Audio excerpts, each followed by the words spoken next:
It's the Stream Leader Report live panel. Creators talking to creators. Raw, real, and unscripted.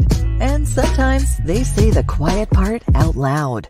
Here are your hosts, Claudia Santiago, Rebecca Gunter, Rob Greenlee, and Ross Brand.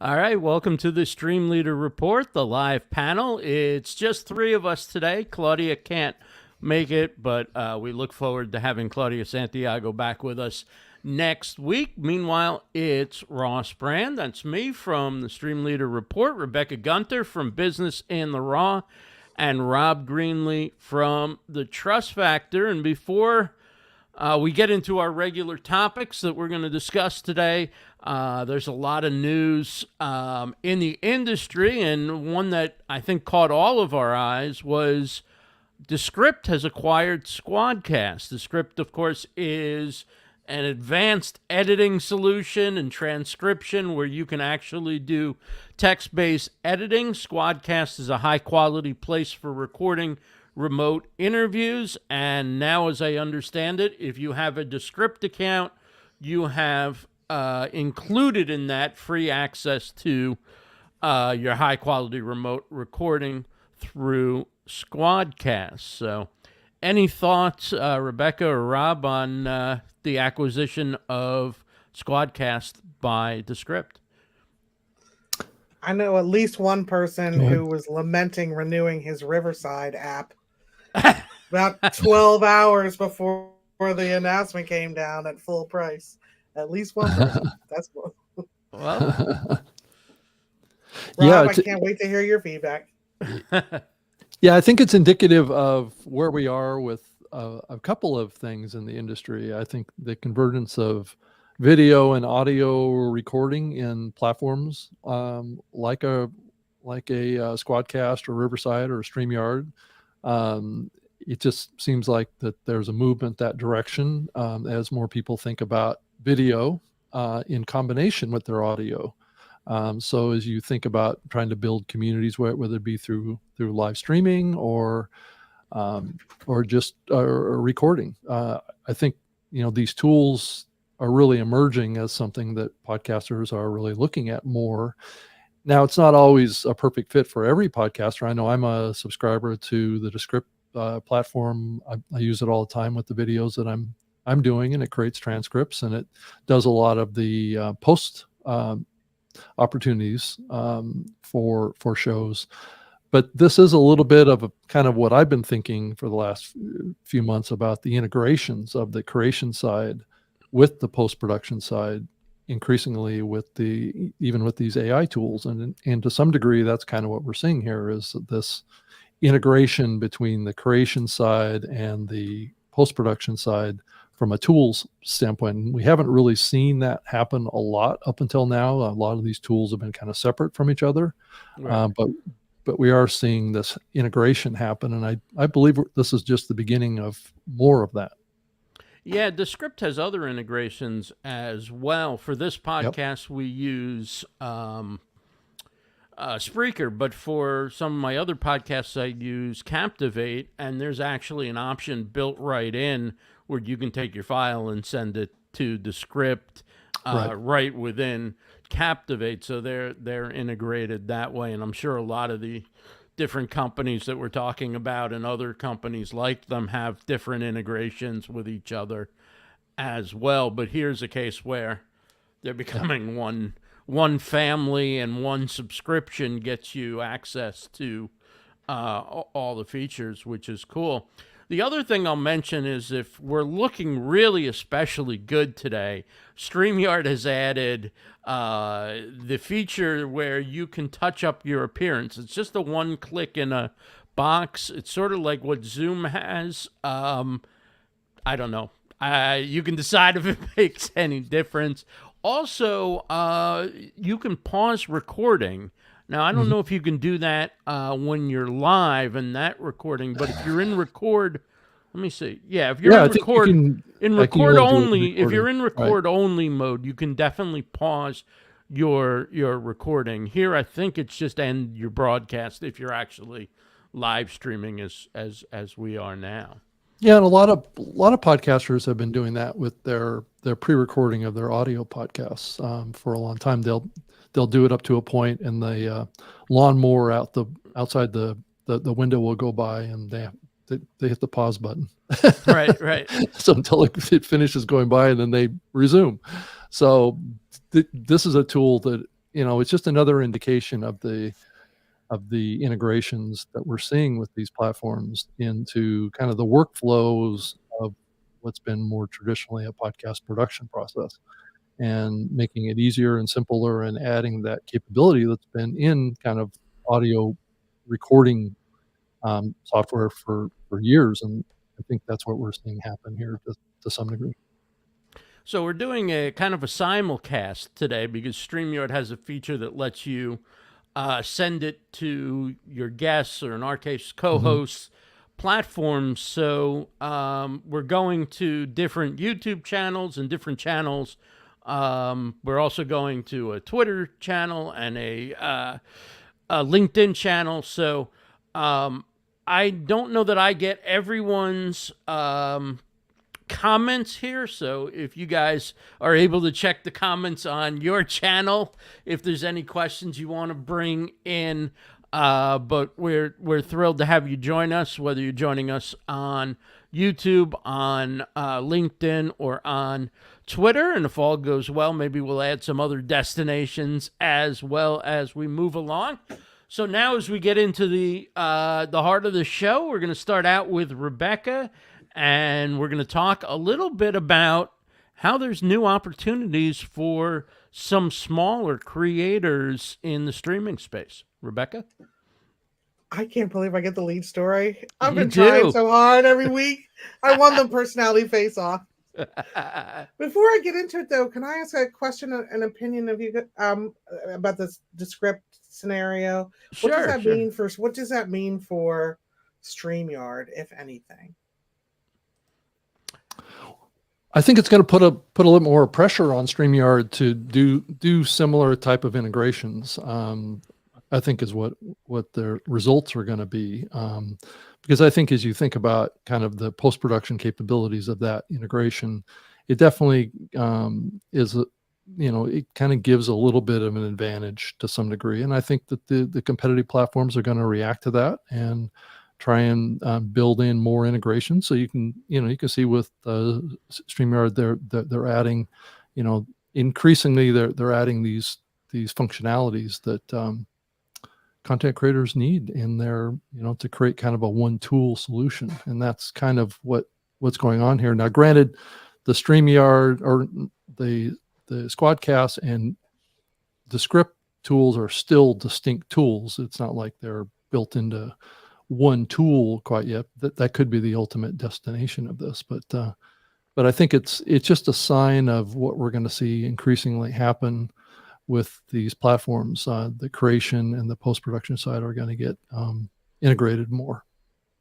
Well, I'm a big fan of what Squadcast does. I think they're very high quality. I think they're great guys and women who run that team as well. And so I'm impressed with them. It's a tool I definitely recommend to people.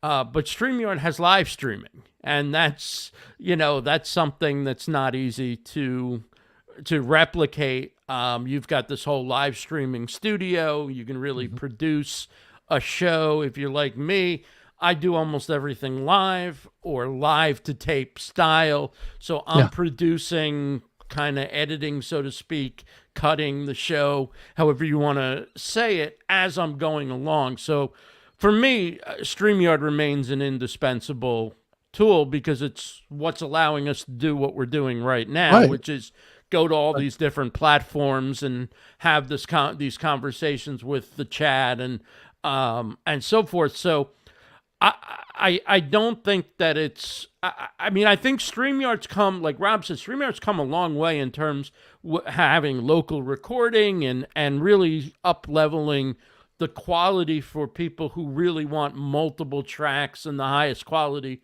audio and video. So I think there's some overlap, but I think each tool also has its As a own strength, sort right. of user base of why they would want it. Yeah, I agree with that. Good hot takes, you guys. Yeah, thank you. Yeah, question. indeed. Thanks. Awesome. So, if I may go back to my winning spot here in Here we in go. the panel discussion. Woot, woot. I love this topic of conversation because it's like so many of us often I don't know about you guys, but at least I sometimes feel like I'm just really kind of the smallest ant in this tsunami of the algorithm that I constantly have to worry about, feeding the appropriate content that gets the right eyeballs, that has the right show notes, that does the right thing. And you're really spending a lot of time, I think, articulating what's my brand strategy here to like stand up like a meerkat in a massive mediocre or get noticed. And I have a hero story today about a platform that some folks might be familiar with that is a small streaming platform called Dropout, and their story is really interesting. What I love about this streaming platform is that they first of all started with College Humor way back in the Wayback Machine. So we've got a really wonderful sense of personality. A quote I have is like Netflix, but worse. I think that's delightful and speaks to their strategy of working within a much smaller niche in a more intimate and casual environment, and kind of letting go of the idea of kind of competing on these really large streaming platforms. College Humor got up to 15 million subscribers, but they still never gained the revenue significance of chasing the algorithm. So despite the content being really good, they never saw much of a return on that. So in 2018, they changed their strategy. They had a few small, really good shows, one of them being Adam Ruins Everything, which is one of my favorite shows ever. If folks out there are a fan of smashing illusions and ripping back the curtain on the status quo, Adam Conover is a really interesting thought leader. Anyway, so instead of, again, kind of trying to build these smaller shows up that had traction, but not a lot, they reverse engineered the strategy to create something super niche that people find incredibly approachable. Some of the shows that are on there now are called Make Some Noise, Carpool Hell, and Dungeons and Drag Queens. And the appeal to these little micro shows kind of gains this much stronger audience. And a really fun thing is that apparently actors will kind of cross over and go between shows. And if you know that that's a person from this network, you can identify them, but they still stand alone as being engaging. You don't have to know that in order to enjoy it. So to me, this is a celebration story of a smaller platform who tried to, chase the white whale and decided instead to just kind of give up that ghost, reverse engineer, and put their kayak in a much smaller pool for a different kind of streaming platform. So I don't know if you're familiar with Dropout at all. I've got the website kind of up here for folks to look at. It's very blinding. lots of action happening on it. So anyway, this is kind of a hero story to me today. The underdog gets good. And I don't know if you folks are familiar with any of the shows on Dropout or have any opinions about it, but I know building a platform has been near and dear to our hearts. We're familiar with the struggle. Yeah, I mean, I think what's interesting, I mean, just I'm not that familiar with it, but from taking a quick look and listening to what you had to say, and just looking at that image, I'm noticing some things that they did that are different than things that maybe I've done or other people or we've done. And I noticed they start right off by charging. They're not looking to get out, they're going right at that model. Now they may charge less than some of the big folks. It's $6 a month. Right. So they're starting right off by asking for money. which is good. The other thing is you mentioned the niche aspect, and they're deeply you don't have to try and please the whole world. You need to just sort of find a tribe that is really into what you're doing. If you can find enough people to monetize. Now, do you know if they supplement with any advertising, or they're strictly subscription? That I don't know, but it's very interesting that you brought up the niche thing and framed it the way that you framed it, because a word that's come up a lot around this particular streaming is to stop appealing to the lowest common denominator. So that like appeal of it. I don't know if they're getting money otherwise.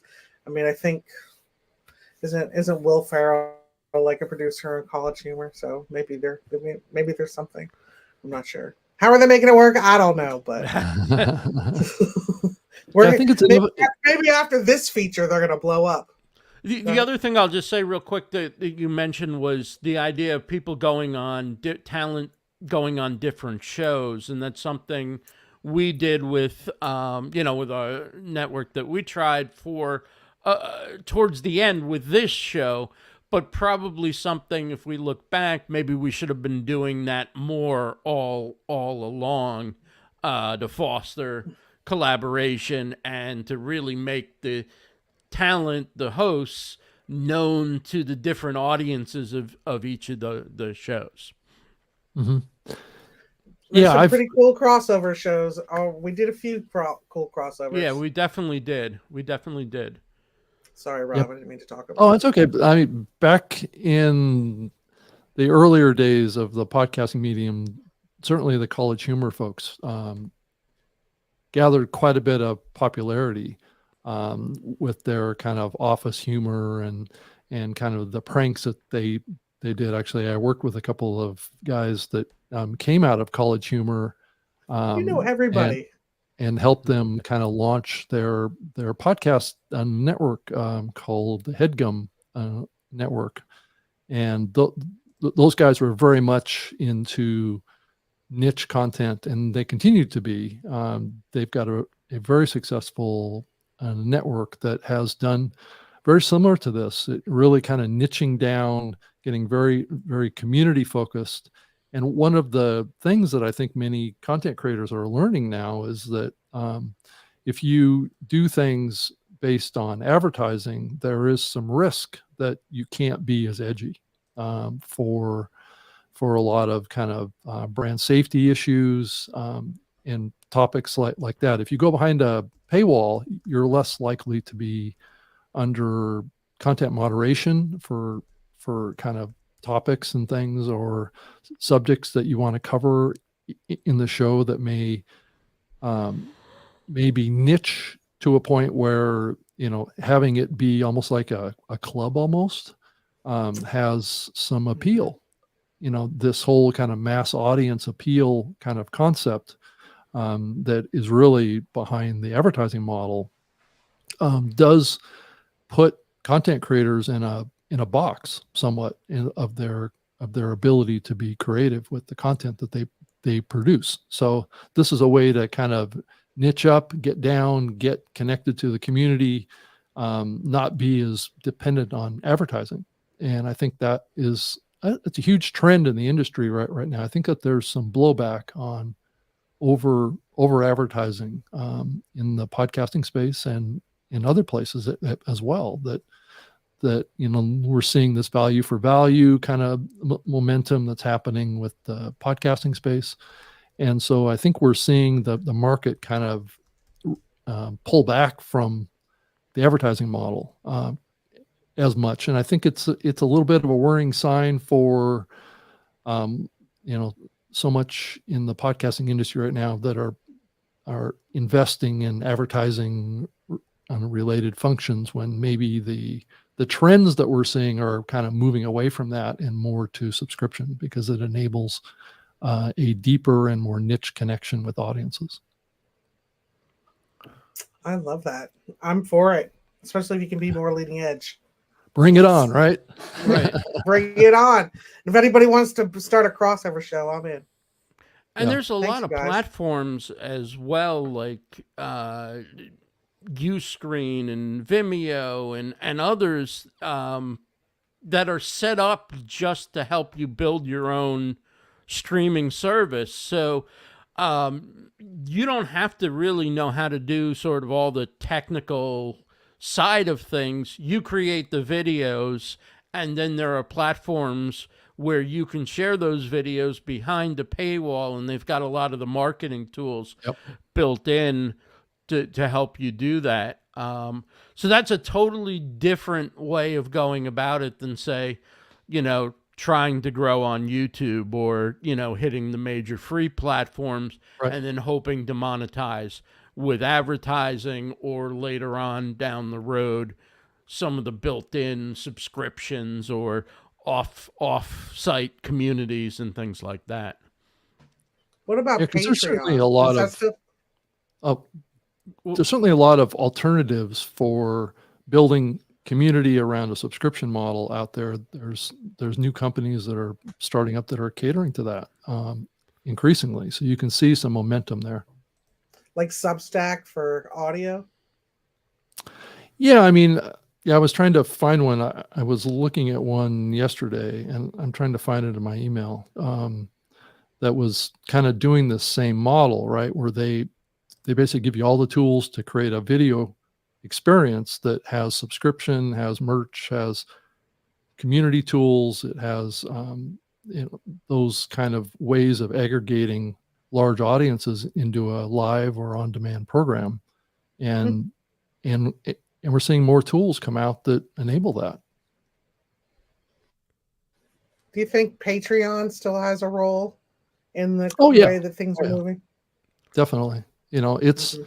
it's kind of got this hybrid model where it's like it has the ability to do a freemium too, which is Mhm. a little bit has really captured people's imagination, where they can do shows that are kind of on a donation model too, Right. not so much a required subscription for access, but being audience supported programs. And that's kind of what's happening with this value for value movement that we're seeing in the podcasting industry as part of the podcasting 2.0 initiative, where you can exchange fractional Bitcoin, or it's called a Satoshi, with your audience, and your audience can pay you, and the listening platforms gets a little bit of a chunk of it too. So everybody wins in this type of a situation, where on the advertising side, it's a little, the listener doesn't really benefit from that unless they get a discount Right. on that product purchase. So, I think we're moving into a phase where the rewards are going to go both directions. Yeah. That's interesting you brought that up, Rob, because I neglected to share that Dropout is working to be the first streaming platform that pays residuals to writers, actors, and crew. Yeah. Mm. So, so here it is. I finally found it. It's a platform called Switcher. SWITCHER, and it gives you a suite of tools that enables the same process, right, to create a program and monetize it. And so Do you this is think that has to be probably exclusive? yeah, I mean, it's definitely, you Mhm. get the tools that you need to embed this into your website. So it is definitely controlling access through your website. Hmm. So if you want to build community around your program, you can do it outside of doing it through one of these big public platforms. Now, one of the downsides is I think about these kind of platforms is that you are siloed into a kind of a proprietary platform. And that has some advantages and has some disadvantages. And the disadvantages is that, there's billions of people that are in YouTube, but there's not billions of people that are in this platform, or even coming to your website. So you have to really have a good marketing strategy to build community, to drive people to your website. And a lot of people don't really think like that these days. They don't think about building community around a website these days. So it kind of requires us, and we may see this happen increasingly. And I think they need to probably have a mobile app somehow that will work with this too. But that may be a big kind of trend that we're seeing, is that content creators are going to want to control their ability to monetize and connect with their communities and their audiences more, as opposed to being under the control of a YouTube or somebody like that.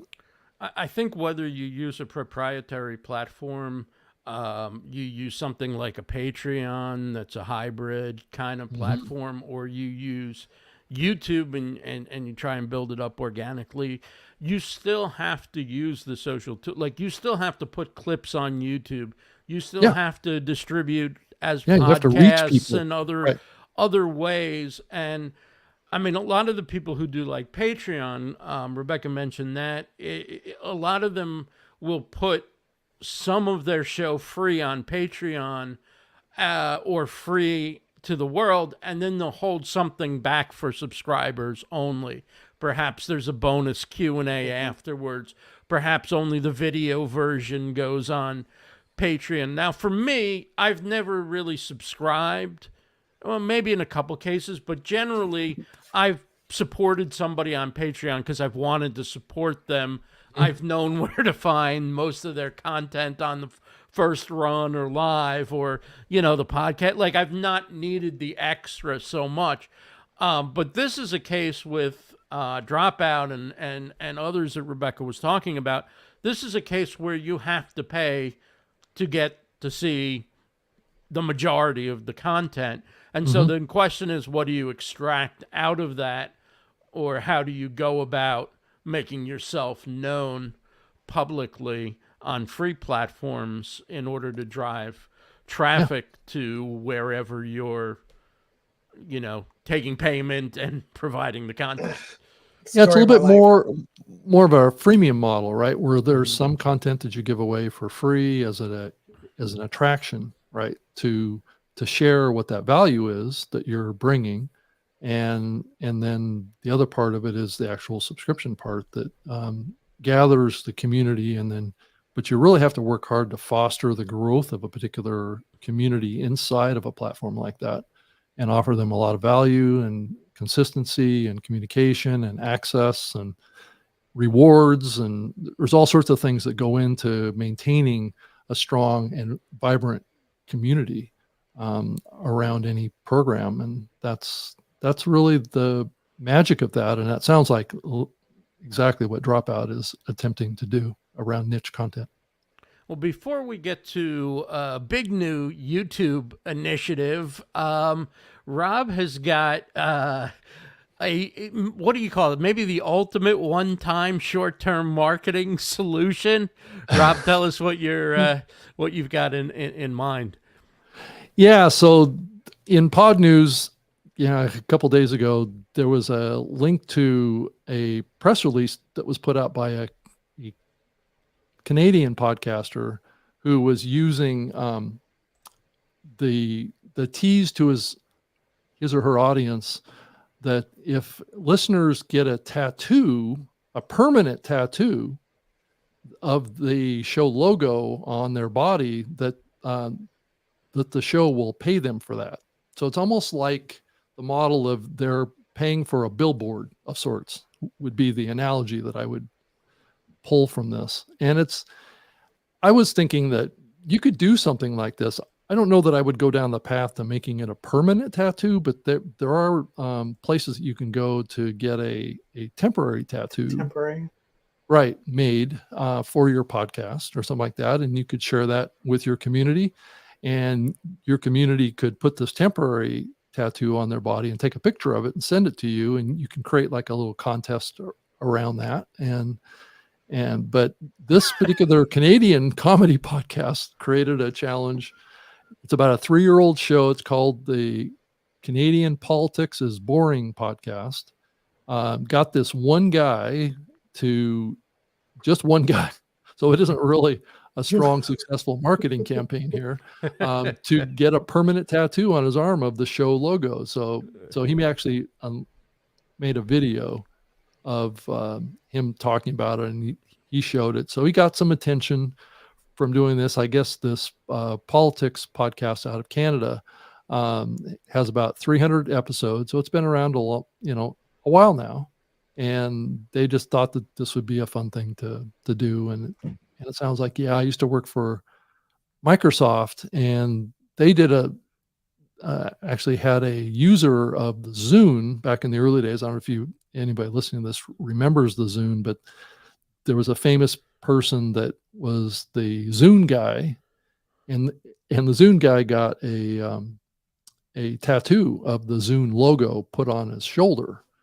and he got all sorts of national attention for this and all sorts of things. And so there's a history of this kind of thing, of using tattoos as a kind of a marketing kind of tactic, right?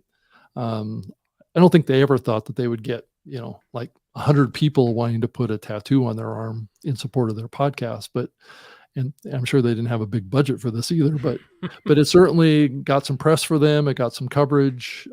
This guy was excited to do it because he loves the show and things like that. So it's just another technique. And I was just thinking of a way to scale this that could be done with a temporary tattoo. So that's the story. Well, I'm getting Trust Factor temporary tattoo. I'm in. Right. I'm in. Sorry about that, Rebecca. Producer error. We lost you for I'm a so second. glad it wasn't me, though. I was like, you are so unprofessional. You better learn what you're doing. Like, I couldn't figure out how I booted myself. I was like, Ross is going to kill me, dude. And just left. Yeah. So the moral of the story, and Beauty Bubble has it in the comments. One guy, one tattoo. For some reason, that is just pure genius. Because we're talking about it now. We are. Remember the billboard about the meatloaf only restaurant? Everybody that you're talking about, it's something to share. Well, they got a big photo in Pod News and a headline, and for those listening on the podcast and the video version, we're sharing the image. So if you want to check out YouTube or one of the other destinations, we do have the image. This is absurd under a pretty intricate design. Actually, it's an attention getter. How much attention can one person get? Well, I guess it depends where they go, who they see, and the power of the word of mouth, or whatever. I don't know. Think about all the people though who. Sorry. Well, that's fine. It costs money to get a tattoo, so it actually makes sense that the show would help support that. Yeah. I would just think about all the people who are doing that for free with a Nike swoosh, or right. I mean, a lot of people get big brands, not a lot, but you see it. Yeah, and they're doing that for free. That's exactly. I'm going to get the Stream Leader report tattooed right here, I think. That is brilliant. That's what we're looking for. That's the kind of commitment we're looking for here. That's it. That's when somebody's buying in. Right. In fact, you have to ask the question, is it a copycat thing now, right? So it's not going to get the same attention going forward, right? Yeah. Not like that. I mean, it would have to actually work in terms of, showing it off somehow in a video or in something else. Yeah, I think good. I think that's why a temporary tattoo would be, I think, the best approach for this, because then you could get a bunch of photographs on social media with people doing this, fans of the show, and then over a week or so it'll wash off, right? But I think Rebecca was thinking the permanent tattoo with Stream Leader. Yeah. For Stream Leader report, absolutely. It does remind me of the trend right? that people. Yeah, exactly. It does remind me of the trend people are doing of putting QR codes on gravestones. Wow. Okay. Yeah. And then you brings up a bio of whomever it was. So I'll have to get a QR code, a Stream Leader report on one side, Trust Factor on the other. Yeah, you go. What about Business in the Raw? You got to have something for your that's own a tattoo. That's a tattoo. Yes. That's hidden. You'll have to ask about that one. all right. And there it is. All right. So YouTube has a new policy. Could be controversial.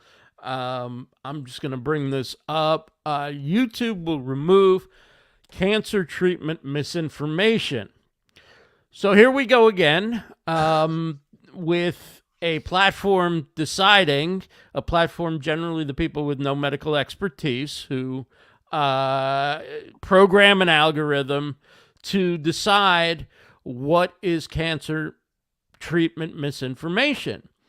Now, the reason I'm troubled by this, of course, is because 5 years from now, there'll be some new ways to treat cancer that aren't available right now. And how do they become a consensus available treatment other than people first presenting them, discussing them, starting to share potential data from early trials and things? Again, I have a serious problem with this because I think while there is a danger that some people will get bad ideas, I think the patient, the customer, the citizen of a free country has a right to know what's out platform to decide what, the consensus medical pharma industry might say this isn't an acceptable treatment, but hey, maybe I want to try it, or somebody else wants to try it as a last resort, or because they've heard anecdotally, which is again how things can sometimes gain momentum to where they eventually become something that goes through trials and becomes accepted. So I think this stifles discussion. It's not how science works. It should be open and questioning, and I think it's a danger we live with, that there might be misinformation, but I think it's one well worth living in if you're going to have scientific advances and you're going to give people the option of hearing all sides of a discussion, because, again, the conventional solution may be the right solution for many people, but it may not be the best solution for everybody. And I think people are entitled to learn about it, and people who are on the cutting edge or who are dissenters from the mainstream opinion should have a right to talk about it. Yeah, who and what is the approved kind of discussion on this topic is the question. That's what's on my mind. Is it? Yeah, if the makers of chemotherapy drugs are a major sponsor on YouTube, do alternative medicines no longer have a voice? Yeah, it's and also it even goes beyond that. Even people talking about healthy nutrition as a way to fight it is, I don't know if that's off limits. I've been hearing that, eating less sugar is a way to fight cancer, but that's because I guess cancer cells love glucose. Right. Oh my God. Sugar, I think, really is worse than the crack epidemic. Sugar causes so many problems. It's in everything. It's in everything.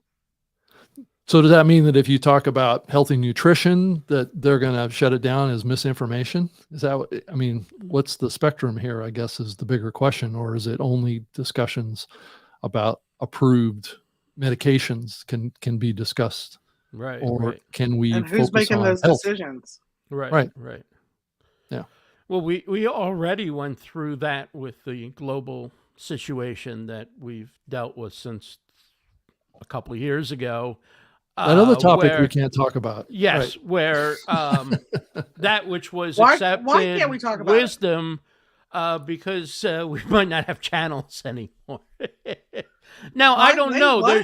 They've changed a little bit on what you're allowed to talk about, but I think unless you're going to go all in and, you want to do a show on Rumble, you might not want to touch that with a 10-foot pole. I don't know. But the point is, what we were told was true at one point, and what all the social media companies said, we have got to put our own note underneath saying XYZ is safe and effective, then, you know, when it isn't, but I'll shut up because I'm going to start stepping on landmines, but I'm going through something where I've had a lot of exposure to how this all works, and I've learned a tremendous amount about where people weren't given information that could have greatly increased their chances of either avoiding illness or staving off serious illness or death. Well, I think it's safe to say, Ross, that there's been plenty of examples coming from the past, and obviously hindsight is always 2020, but where the misinformation of the past is the truth of today. So if you were to extrapolate that out to the future, is it some of that misinformation that they deem as misinformation? There's examples that there is a chance that considered misinformation will be true information 6 months from now. So was it really misinformation, or was it just early correct information? So right. Yeah. And then there's the profit motive as well, which, you know, government being largely captured by an industry. That industry makes its money from, as Rebecca said, chemotherapy drugs. Nobody's getting rich off of don't put so much sugar in your food. Eat less sugar, right? But Chris Rock says the money's in the medicine. Right. If they say that you can't say that eating less sugar may help you with your health. Right. Nobody's saying it's the only answer. Nobody's saying you shouldn't do chemotherapy. What we're saying is, for some people, that might be a better first step, or that might be something they want to do in addition, or it may work instead, or maybe they want to do it after. But the idea is, if that becomes an accepted solution and too many people find that it's working without the suffering of going through chemo, then what happens with... Right. And what if there's actual people that are giving testimony, legitimate people that are giving testimony on YouTube and other places about their own personal experience with fighting these diseases, and it's working for them? That should be some sort of evidence that that approach may have some validity. So, right. I also don't think there's any such thing as ground truth.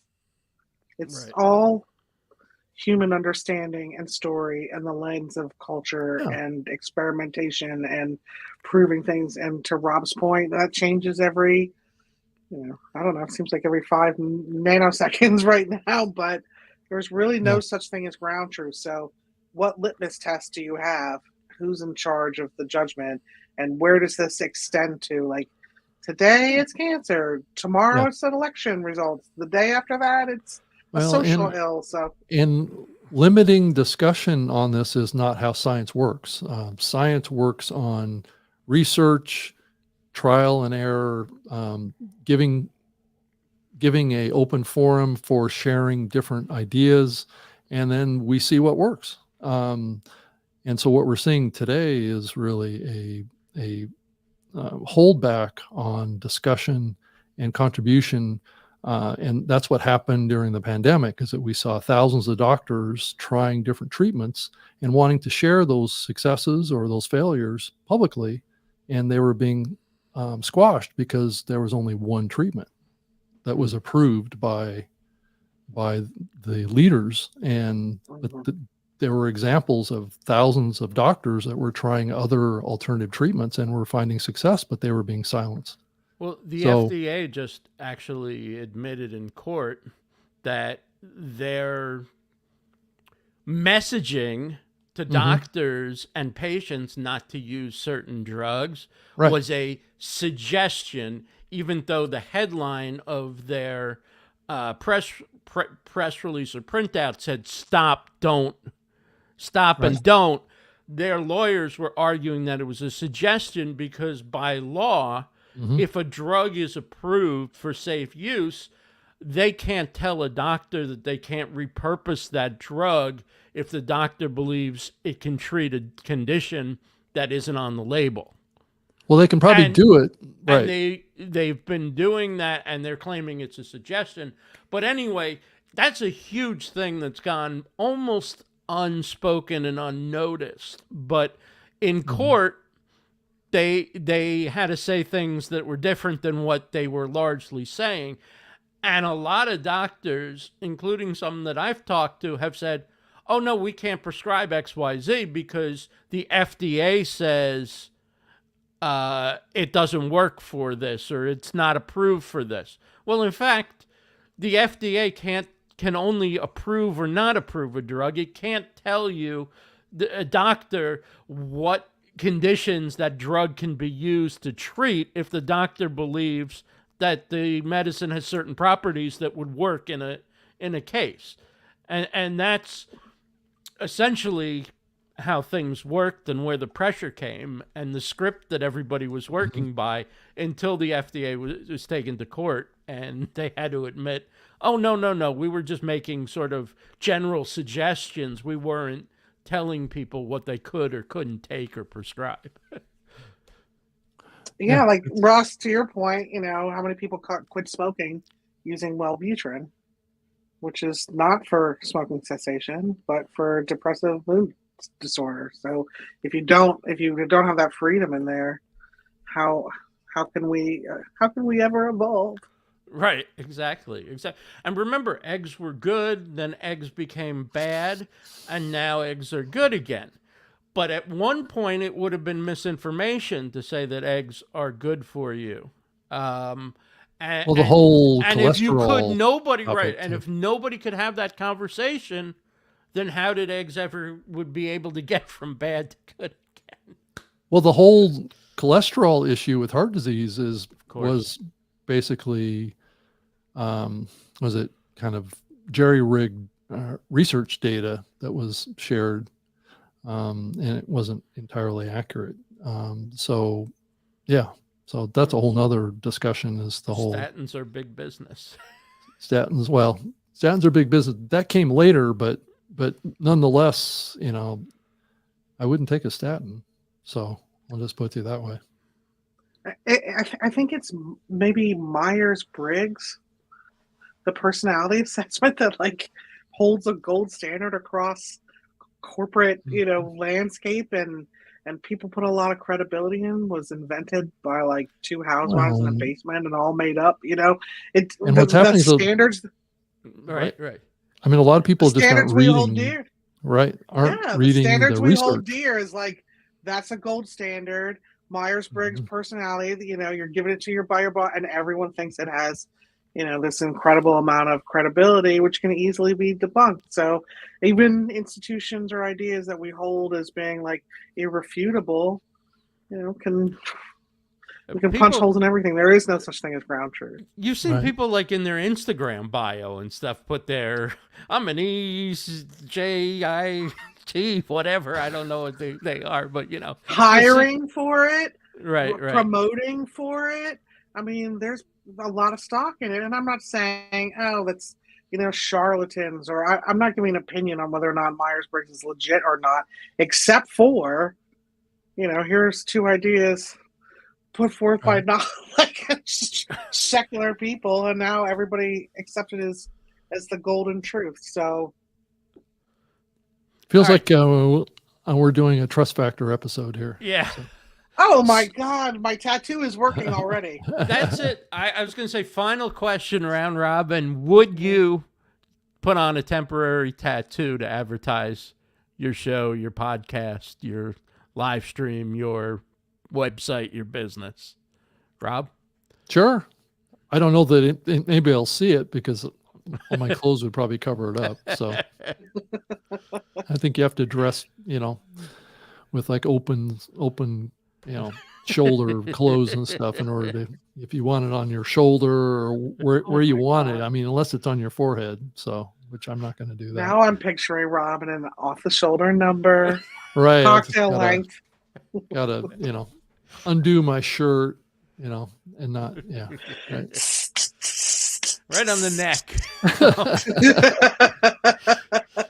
Rebecca? I'm in. Of course I would wear a temporary tattoo. Definitely my own brand for sure. In fact, why am I not wearing a temporary tattoo of my own brand right now? And also people I care about or things I'm into. I mean, I like merch. I have some podcasts. I have a podcast hoodie. I have a couple enamel pins. Identity. Well, I'm in. Permanent though, absolutely not. Right. Yeah, no permanent. Prefer a t-shirt or a shirt or a hat, but for the good of the cause, I might have to. If it's temporary, washes off easily. Right. Or it comes off at some point. Right. Yeah. Well, this has been fun. For Rebecca Gunter, Business in the Raw, for Rob Greenlee of Trust Factor, I'm Ross Brand. This has been the Stream Leader Report live panel. Thanks to everybody for joining us. We'll be back next week. Hopefully, Claudia Santiago will be with us as well. Come back and see us 1:30 p.m. Eastern on Thursdays. And until then, have a great week. Thank you. Bye, everybody.